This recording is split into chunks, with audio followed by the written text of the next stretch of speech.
educated man. That's who I am. I walk around, I stroll. I look to the left, I look to the right. And when you look back at me, and I said, "Show you're right." But when you live in the spirit, which is what the problem is now, we don't recognize that we have both physical and spiritual nature. That's already blessed to you, and the energy that's already here for you, because you are an energy being and you come from an perfect energy source. So all of this stuff is available for you for your benefit. The Transform You Live Show with your host, Reverend Dr. Marcus Harvey. For more information, visit TransformUpodcast.com. Transform the letter U podcast.com. Visit RealMarcusHart.com for the exclusive information. Enjoy the show. Let's go. Hello, my people. And we are back. Finally. Man, if you talk about storms, I just experienced one. I'm talking about a real life storm. But if you are traveling in a storm, like they say, you just got to keep on traveling until you arrive at your destination. If you were on Blog Talk Radio not too long ago, you will know exactly what I'm talking about. But we're not going to talk about none of that. We're going to get to where we need to be going to right now, and that's to the good stuff. So, as I was saying, now, for those who don't know what I was saying, but if you know what I was saying, but this is what I'm saying. Today's guest, we have a very special guest. Her name is Rustie MacDonald. She's a motivation speaker, author, and single mother. She speaks on finding gratitude in personal storms. See how I segue into that? It just makes perfect sense. But she's a warrior, and she has survived rape, poverty, homelessness, and severe abuse. She hopes that sharing her story here today will inspire others to help change laws that allow poverty and abuse to thrive in our world. She hopes that her story also will inspire other warriors, those who are out there listening, those who will replay, to heal through their pain as well. Rustie, what she does, she educates and motivates others to not live only, but to thrive while living. Without further ado, let's give it up for Rustie. Are you there with me, Rustie?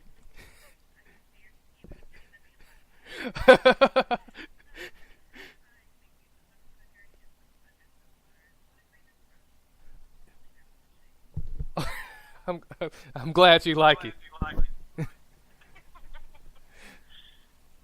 So, tell us a little bit, in your own words.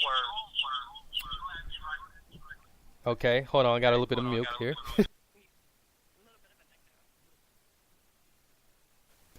didn't realize we were interviewing a Okay, hold on. Here we go. Let's get that fixed. We're the Beastie Boys. Okay, here we go. That was almost a jam. Are you able to hear me? Okay. Okay, now can you hear me?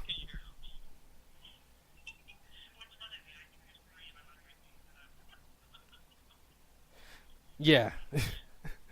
We were. Okay, in your own words, can you just share with the audience just a little bit about yourself? Oh, good gravy. I'm a multi-book author. I'm a single mom. I have survived a lot of adversity in my life, and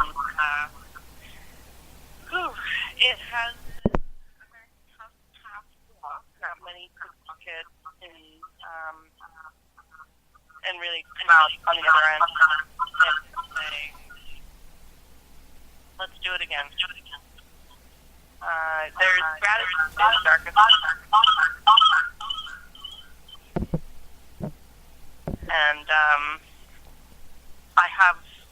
I think I've been given an innate ability to continue to fight some pretty dark situations and come out feeling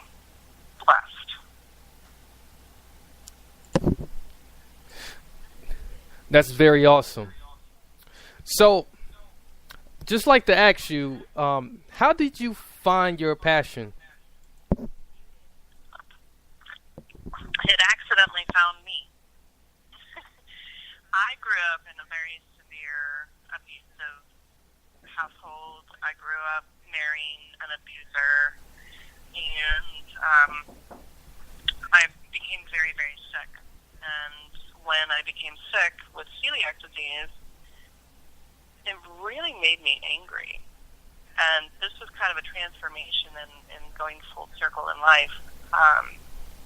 I realized that there was not enough education of what celiac disease was. I realized that there was a lot of condemnation of being a celiac. And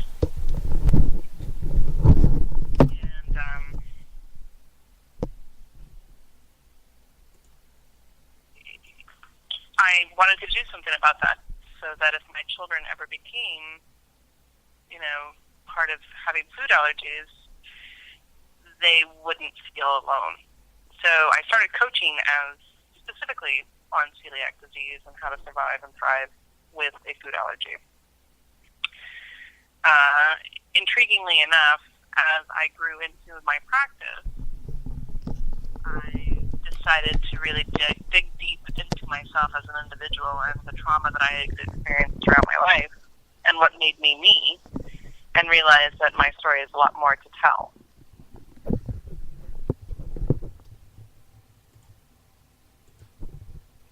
Hello? Yeah, I'm still here. I thought we got technical difficulties again. We're really working with this thing right now.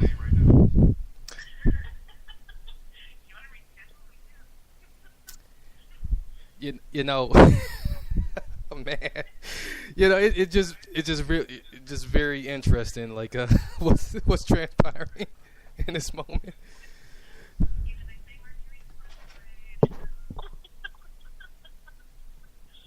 Yeah.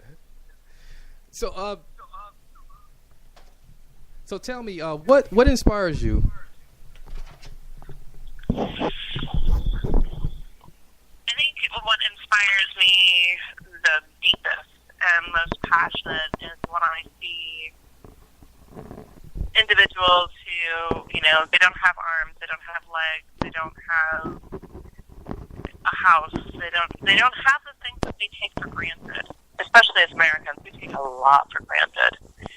And they're happy, and they make good in their moment. They realize that all that there really is in life is a moment versus a day or a year. We work so hard at trying to plan things, but God's got a different story for us, and we are always punchline. Have you ever noticed that? So I think inspiration why, it's really the underdog being the top dog there. But I genuinely, truly believe that the bad guys will lose eventually, and the good guys will just inspire and show us that it can get really tough, but you can be tougher. Unmuted. I can't agree with you more. And just thinking back on your struggles.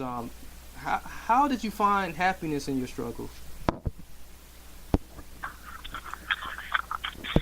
don't think I have a choice. There was, I even as a small child, I realized that there are two ways of being.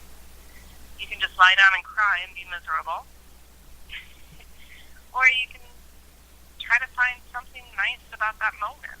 I really love dragonflies. I really love animals. And I really dig music. So when I get in what my daughter calls a missy pissy mood, I throw on some tunes and I blare to the top and sing, even though I probably can't sing, but I don't care. It gives me a cathartic moment to just release whatever it is that's bothering me. And taking a step back, taking a breath, and realizing, I think personally, as an abused person, a person who's a warrior, I don't believe in a victim, I've had to learn different coping mechanisms. And one thing that I've realized over the years is that throughout years and years and years and years and years of being under duress and abuse, I was very impulsive because I felt like I had to have a knee-jerk reaction every second of the day because of the abuse. So over the years, I would say the last 4 years of being out of a complete abusive situation, I've learned that my impulsivity actually did not serve me very well. And I had to take a step back and realize that I was being reactive rather than proactive. And that's extremely hard when you have 35 years of training and abuse to learn how to take a step back. You know, it's almost an ingrained instinctual behavior that it takes a long time to undo. Wow.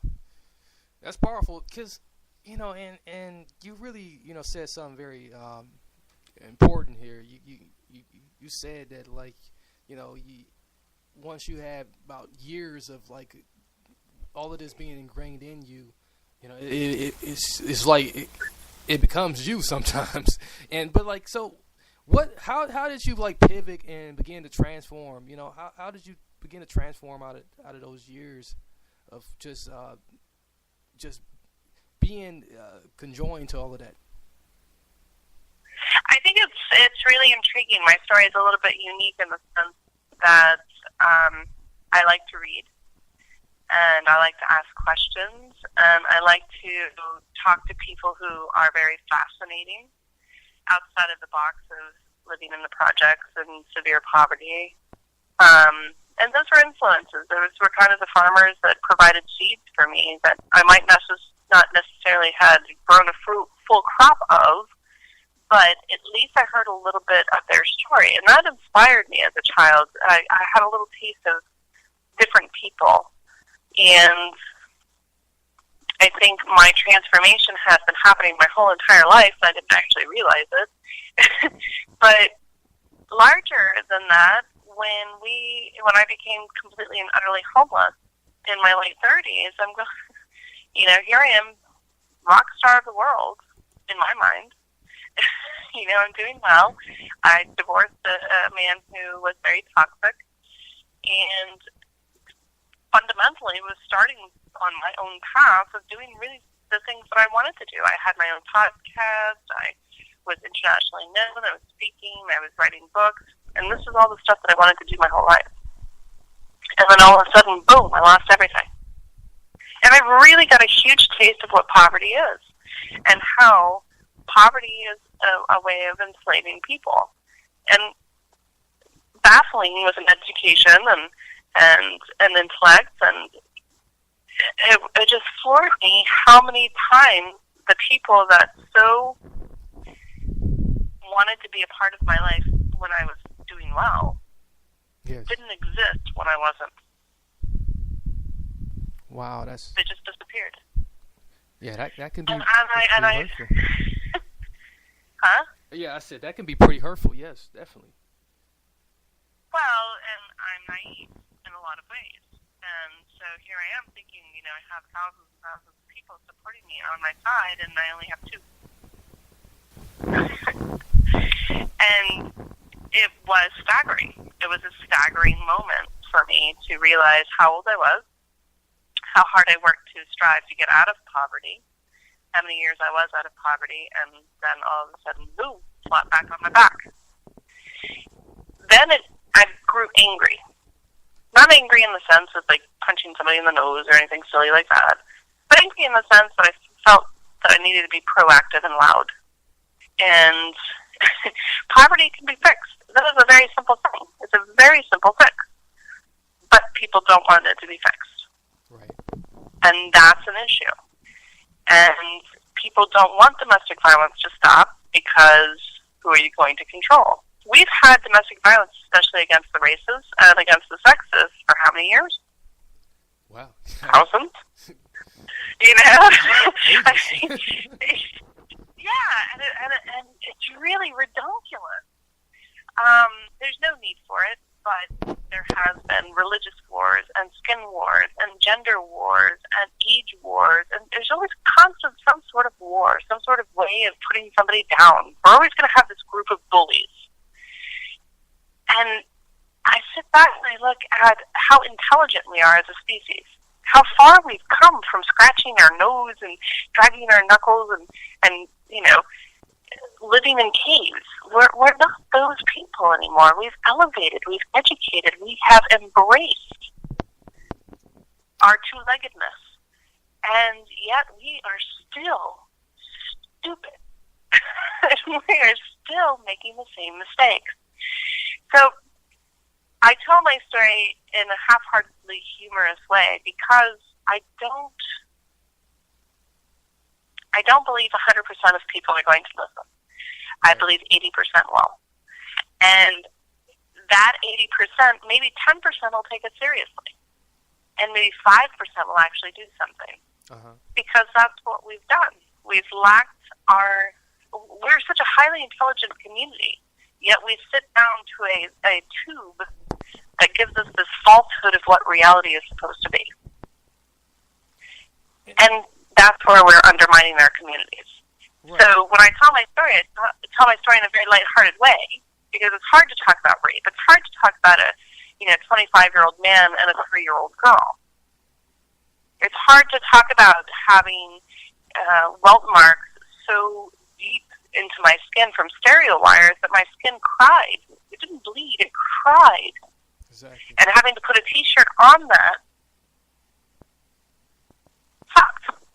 I remember to this day, and I was only 3, 4, 5. So I tell my story in a lighthearted way to try to inspire people to understand that these things do happen. You can make the most of it. You can be better, but you need to advocate, because that's the only way this is going to end.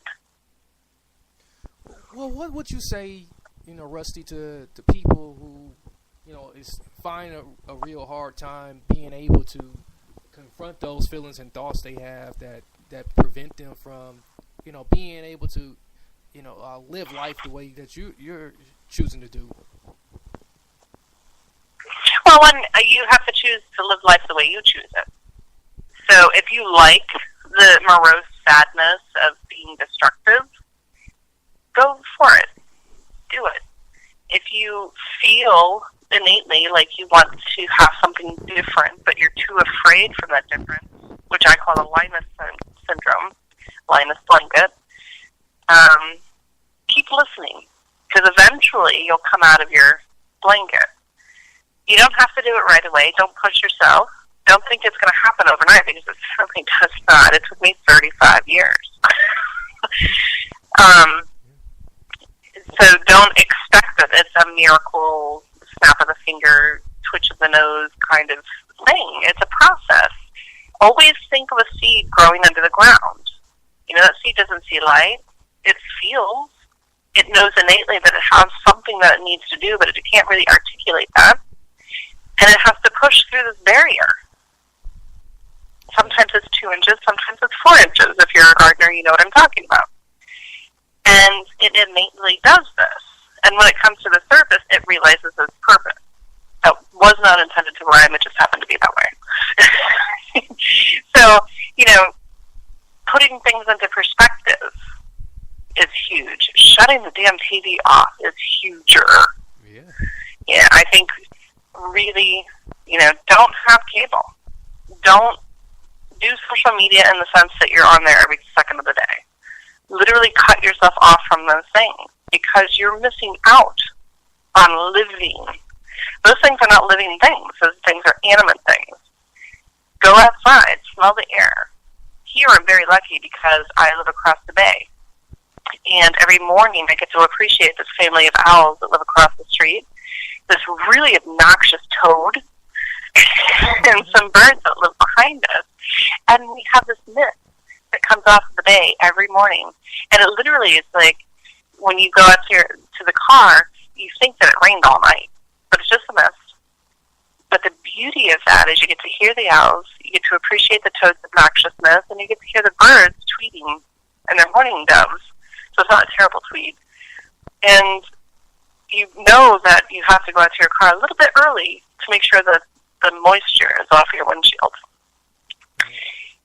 When you can get that good at your life, when you can sit there and say, okay, my satin sheets make my skin feel, my breath feels blah because of the air that I'm inhaling, and you can get that specific, then you know that you're really creating a positive and healthy lifestyle. If you're constantly concerned that you're going to be late for work, that you didn't get up on time, that you're fat, that, you know, a bill's not being paid, somebody's criticizing you, you're not doing enough for you, blah, blah, blah, whatever those worries are, you need to really take personal inventory as to what your life is and what you want it to be. Because you're only guaranteed this very second. That's it. That's true. So, you know, I'm hearing a lot of gratitude, you know, nuggets that you're dropping in that last bit of a conversation. And I love me some gratitude. Oh, man. Don't we need more of it? And, you know, and like, I was a little jealous, though, when you said that you only wipe off mist off your windshield. Well, I'm wiping off snow right now. So I did that for 20 years. I'm over it. Shoes do not need to have closed toes. I'm just saying. Yeah. I'm over it. I So did 20 years in New Hampshire and Maine. So for those who are out there who say, well, you know, like, everybody says gratitude is the answer, gratitude is the answer. What do you say to challenge them? I would not say anything to challenge them because I believe that I'm a farmer and I provide you with seeds. If you resonate with what I say tonight, or you resonate with what I say tonight in 5 years, that's where you are in your past. I'm not going to challenge you. You're just where you are supposed to be. I'm here to just say, hey, this is my story. If it works for you, that's great. If it doesn't work for you, that's great. But in about 5 years, you're going to come back and say, oh, my God, that's so great. I'm going to do that. And I learned that on my own volition. I learned that from my own studies and my own research, that sometimes stories didn't resonate with me, but then if I listened to them again years later, it's like, oh, wow, it's very powerful because I was ready to hear the message.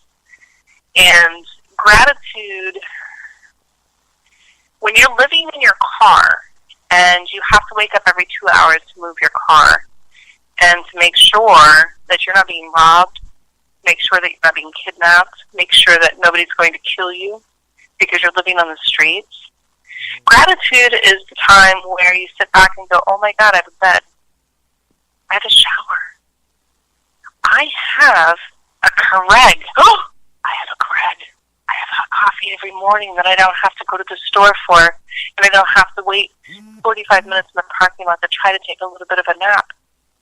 I have that privilege that I haven't had because I've been living in my car because of poverty.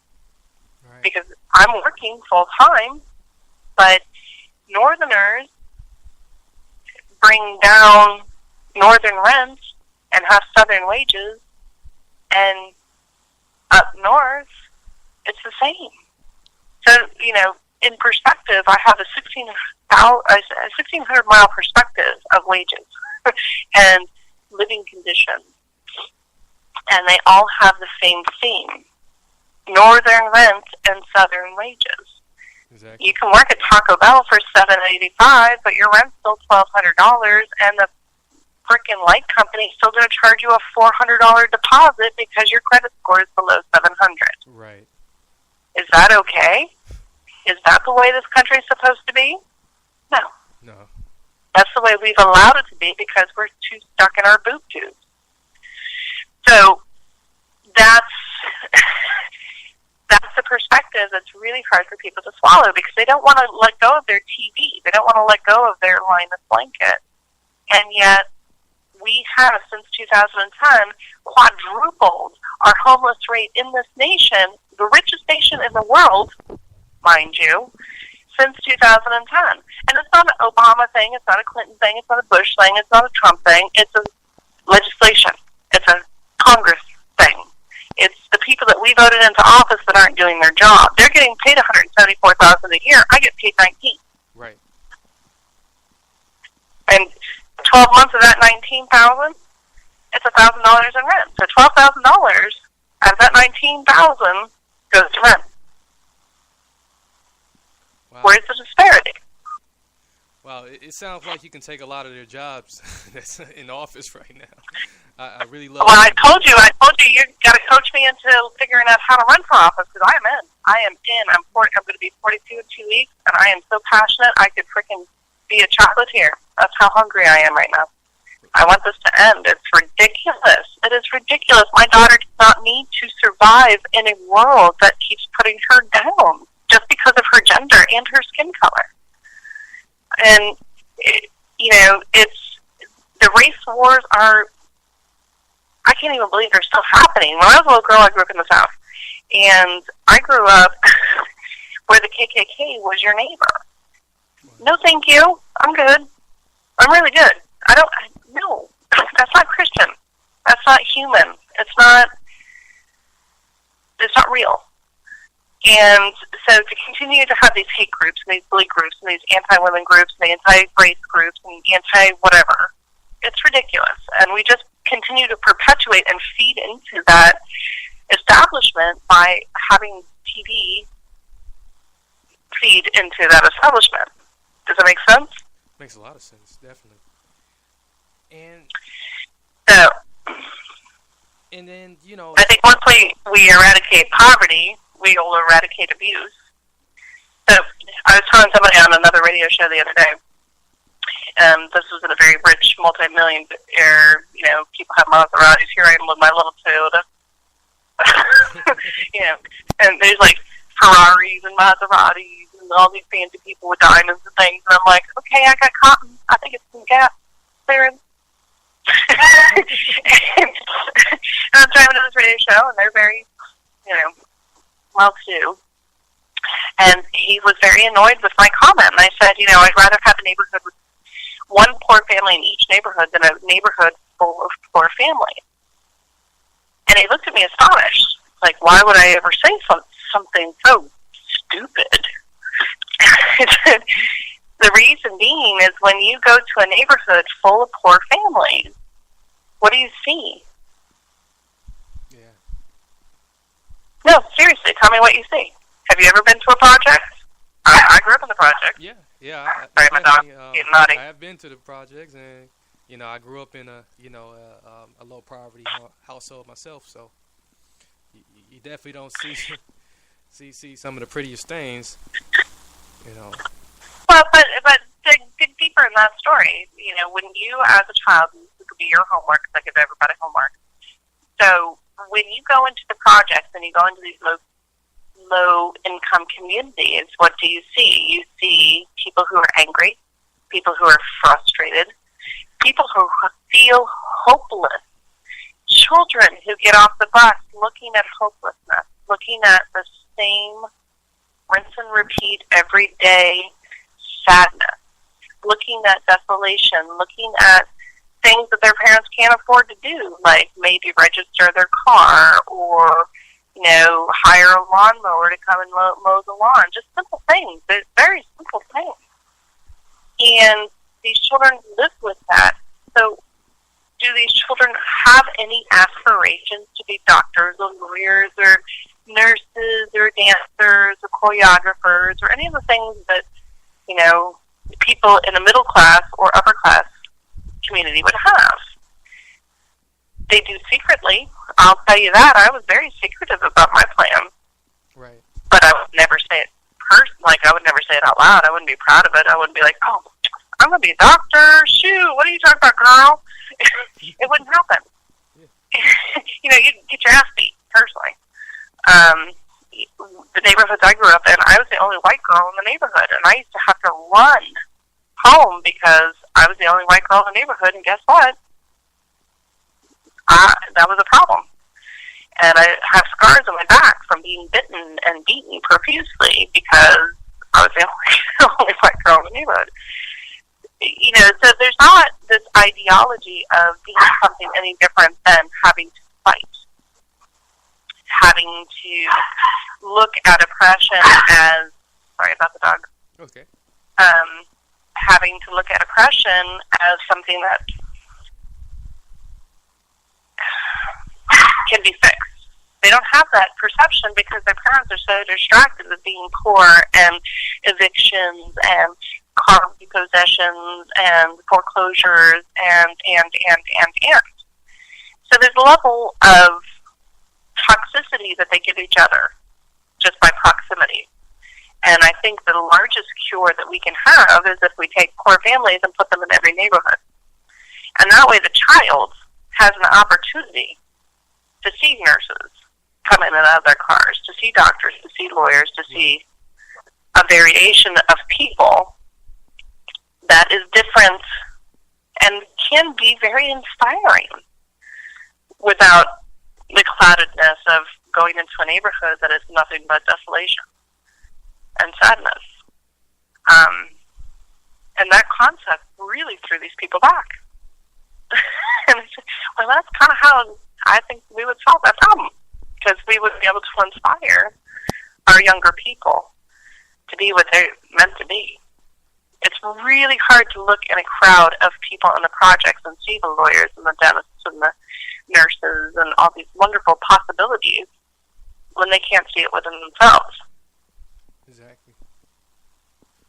Wow, you're really hitting home here, and you really are like, I really feel like you're opening a lot of people's eyes, and removing some of these blinders, and it is not what we see on TV, and I just want to go back to that, you just mentioning like TV, we need to get from in front of the TV, and then you explored your own like understanding through studying. So what good books would you recommend?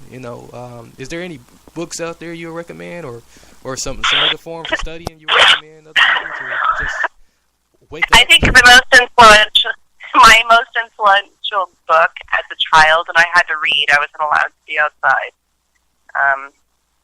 So I was reading Shakespeare and Blackbeard and all of that before third grade. And so my perspective is a little unique, but I think my favorite inspirational book is The Little Prince. Okay. And he had quite the perspective of what it is to be an adult. And what challenged me as a reader is, as a kid, you're in such a hurry to be an adult. You want to have a house, and you want to be away from your parents because they're cockaheads, and your teacher sucks, and you hate math, and you want to grow up. And as an adult, you're like, dude, I want to slow down time. How did I turn 42? I was just 30 yesterday. I'm gonna, it goes really fast after 25. Tell me and my birthday's coming up. Don't even start. So, as a child, you just have this delusion that things are going to be so much greater on the other side. The grass is so much greener. But what the Little Prince does is he actually takes you into his perspective of what an adult is. And as a child, when you're reading a child's perspective of adultness, you kind of go, maybe I don't want that. And as an adult, reading a child's perspective of their perception of what an adult is, you go, oh, snap. Maybe I need to chill out. So that would be my first. And my second would be Joseph Campbell. I love Joseph Campbell's work, Road Less Traveled 1 and 2. I think he kind of embodies that whole, how I told you I was a leaf in the river. Right. I embrace that. And it seems kind of odd to think about being a leaf in a river, but as a person who's lived in severe abuse and poverty, I never had that opportunity before. So now I get to control my life, whereas I never had the opportunity to do so, and I choose to be a leaf in the river. That speaks volumes. Wow. Wow, absolutely. You know, and you're an author yourself, so you know, you mind telling the audience a little bit about your book? Oh, I have 8 books. Most people that are listening, or some people that are listening, know them. My latest book I co-authored with a group in Australia. It is traveling somewhere on a boat. I'm so frustrated because it was supposed to be here. I was going to send you a copy. It's not here yet. For some reason, the boat's been delayed. I don't know if there's like monkeys or maybe a white Bengal tiger and Life of Pi situation.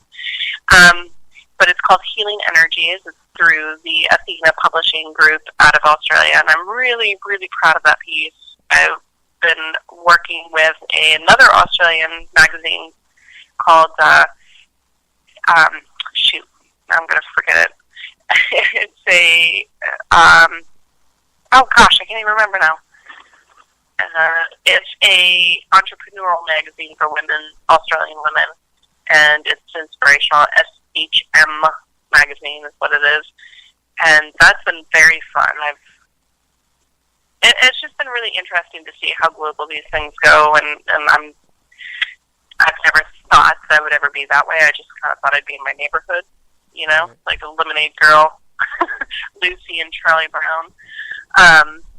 But it's really grown to a capacity that is far out of my control, and I'm grateful and humbled and scared and bewildered because the world is just very different, and I was invited to write another piece about abuse and surviving abuse for another Australian publisher, and I don't know what it is about Australia, but they're very open about women's rights and publishing those things, so wow. I'm very excited. I might see some kangaroos soon. I don't know. Kind of cool to think about. Yeah, definitely. Yeah, so, well, maybe we might want to hop over there and take a little trip over there. That was funny. Yeah, I've been interviewed in the Philippines. I've been interviewed in Thailand, and it's just really intriguing that it's not just women's rights. Of course, I really focus on women's rights, but it's really the conversation about poverty and abuse and how we can eradicate that, and it's a very simple eradication. But there seems to be a force that feels that they need to continue to keep us in that place, and it's interesting in a world perspective. Definitely. Well, you surely do got a lot to offer us, and and I'm just grateful for you coming on to talk with us and just really share some of your story and just some of the things you wanted to see happen in the world. It's definitely very inspirational. So, with that said, is there any last bits of wisdom you want to just leave behind with us? I just want to say thank you very much for letting me share a little bit of my story and having your listeners walk in my shoes for a very brief moment. And I hope that moving forward that they reach out and they ask for more education and they ask for more understanding. And even if they just say, hey, Rusty, I'd love a hug. Oh, my God, I'm a hugger. I love hugs. That's the best healing power right there. So, I would love to be on your show again. That would be great. Oh, yes. we gotta bring you back on our show. So, in fact, I'd like to have you on the Saturday show, when I'm down at the radio station. So, that's coming up on, I'll be on traditional radio starting February 17th. So, I'd definitely like to have you on that show.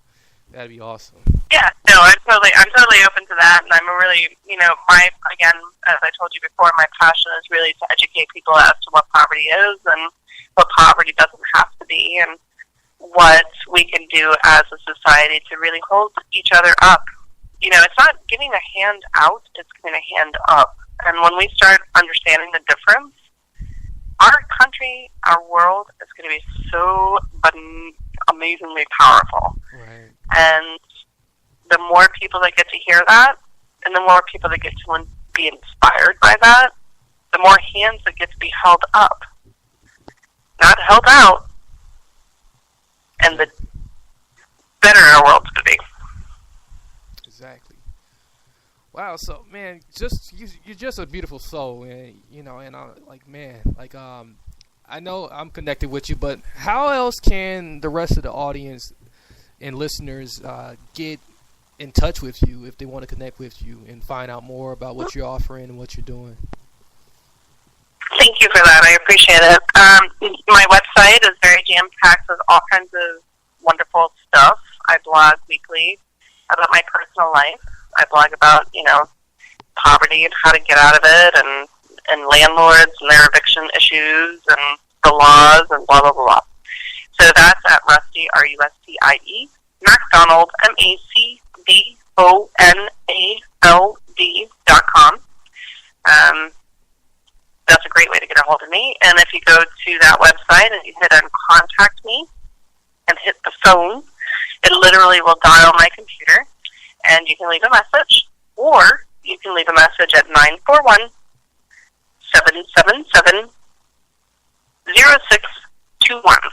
I get a lot of requests. I'm on the radio a lot. I write a lot. I'm a full-time single mom, and I work 2 jobs. So you're going to leave a message, believe it or not.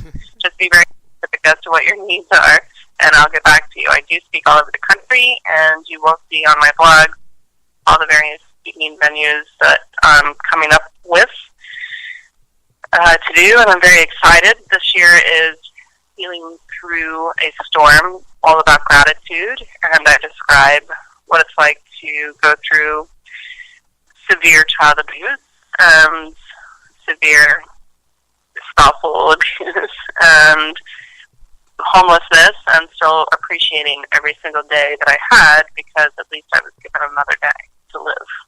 And that in itself, I cannot be more grateful for. Wow. I'm very grateful for you also, Rustie. We need more beautiful people like yourself just out here to just do, the work of the universe, staying on your purpose and really, making an impact in other people's lives. It's just beautiful. So I'm going to have you hold the line, and I'm going to wrap us up here. Okay. So for those who are listening, we thank you once again for tuning in. We did experience some technical difficulties. Even at the beginning of this show, we had some problems with the audio, but the audio was solved throughout the programming. And if you want to just tune in again to hear Rustie, we're gonna work hard to get her on the FM version of this show as well, and bring her on back, and so that we won't have these same problems we had experienced early on. So we greatly appreciate you. We did go past our usual time, so we did end 20 minutes past the usual ending hour. You will be able to connect with her also through our website too. Be able to have access to this replay directly on the platform you're listening from, iHeartRadio, iTunes, and many other directories, including Blog Talk Radio, the infamous Blog Talk Radio. So once again, that website is transformubroadcast.com. That's transformubroadcast.com. Tune in every Wednesday. We go live. From now on, we're going to use this platform to go live so that you do catch us at the time you're supposed to catch us on. So once again, that's every Wednesday, 6 p.m. Central Standard Time, right here at the transformubroadcast.com website. The call-in listener phone number is area code 319-527-3171. That's 319-527-3171. Many blessings, peace, and love, and we are out of here.